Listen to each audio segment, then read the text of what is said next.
This hovercraft was crashed, then sat abandoned for over 20 years. And thanks to Facebook Marketplace, we get to rebuild from the ground up one of the coolest machines ever made, a real-life hovercraft. We'll get to that, but first, let me tell you why I think we got a bargain if we can fix it.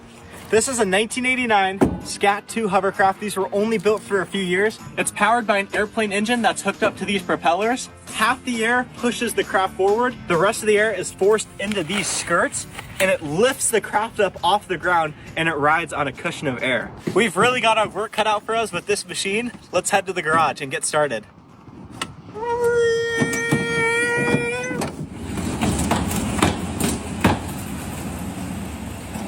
When I picked this up, the guy told me there's no way it runs, so I didn't even try to start it. But before I tear too deep into this, we should try to start this thing. 50-50.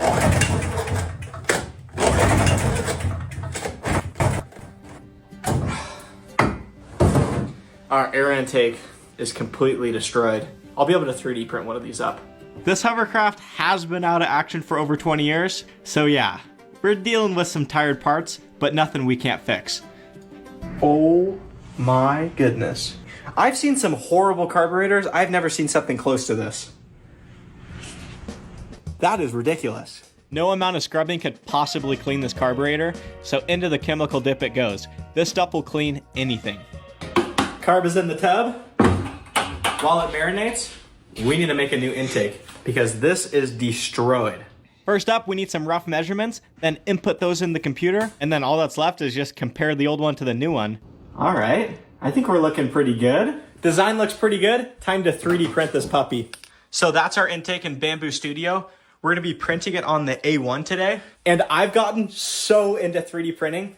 Last year, I bought this Bamboo Labs X1C Carbon, and it's literally been a game changer. Every single one of the builds, I make something on this machine for it. They are the sponsor of today's video. Thank you, Bamboo Lab. So I have the TPU loaded up top, and now all I have to do is just go up here and hit print plate. It is that easy. While we wait for the 3D printer, we need some new grips. These things are destroyed. You can just pull them apart. With grips like this, you can use glue. I really like using spray paint. It dries super strong and it makes it easier to slide on.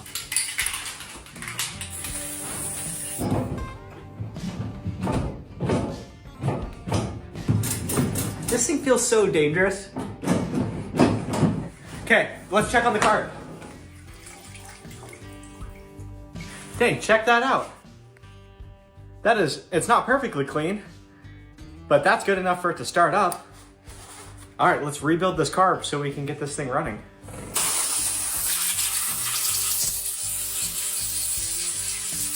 Because this carb looks so terrible, I bet this is gonna start right up. Carburetors are so cool, look at that.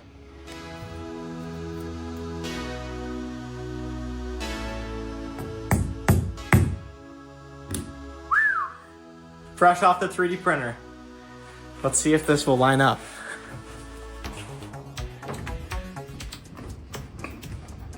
All right.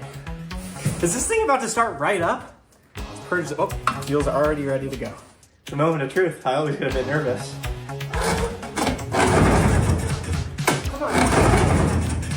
Oh, I think it's gonna try.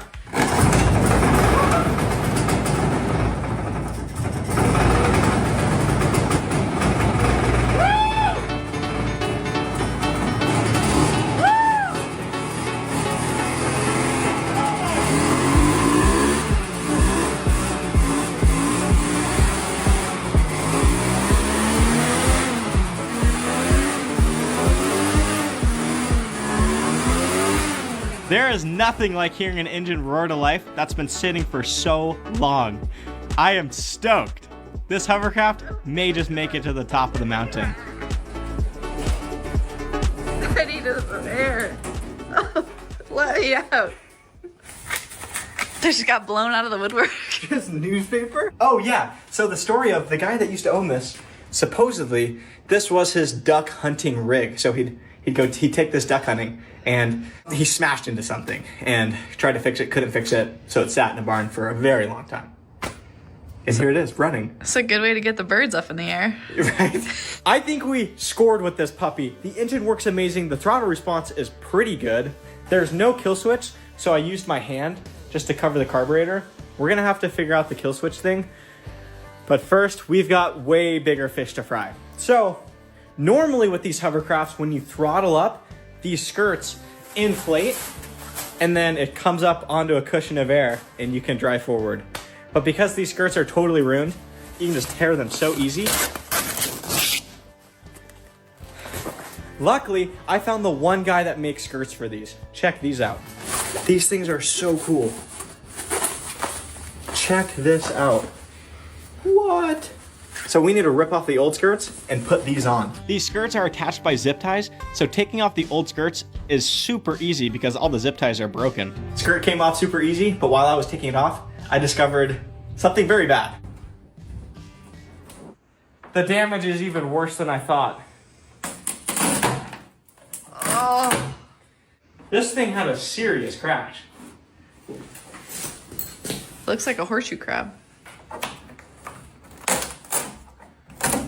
That's a lot of damage. When I initially bought the hovercraft, I lifted it up and just took a peek under. I saw there was some damage, but this is the first time I've actually had it upside down, and the damage is so much worse than I thought it was. I'm gonna give it my best go. I have no idea what I'm doing. I'm not qualified for this whatsoever. I think the first order of business is just cut off all the old material and see what we're working with underneath. I'm going for it. Maybe I should have expected this amount of damage, being that it sat in a barn for over 20 years, but this is a real shock. So on to the repair. First, I'm cutting out all the damaged plastic and being extra careful to cut straight lines so it will be easier to patch later.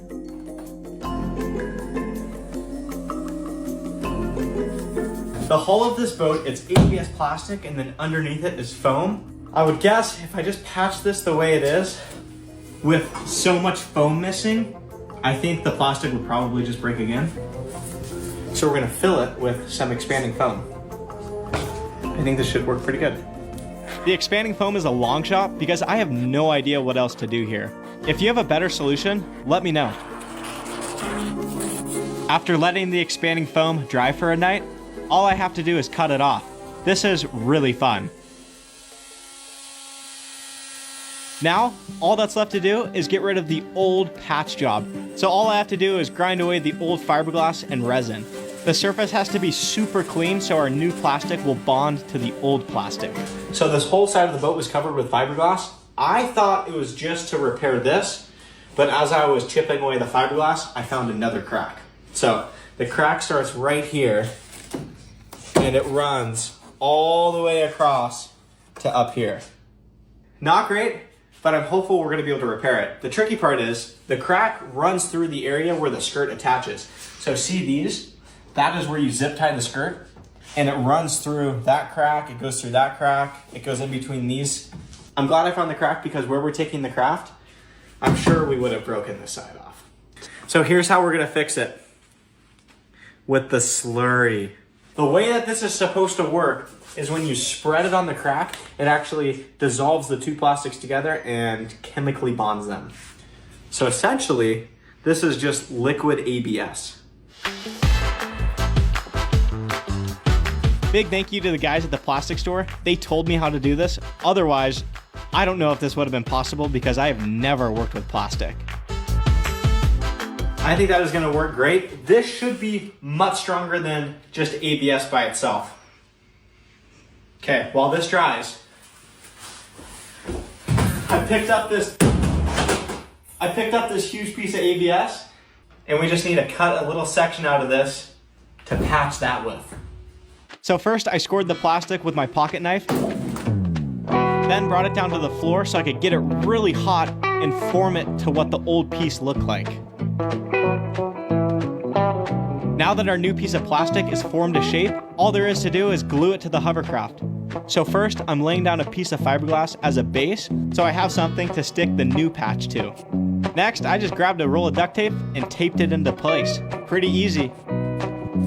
Now that the main hovercraft patch is in place, time to shift focus to all the little cracks and holes that there are. So all I'm doing is repeating the process. ABS glue with a little bit of fiberglass and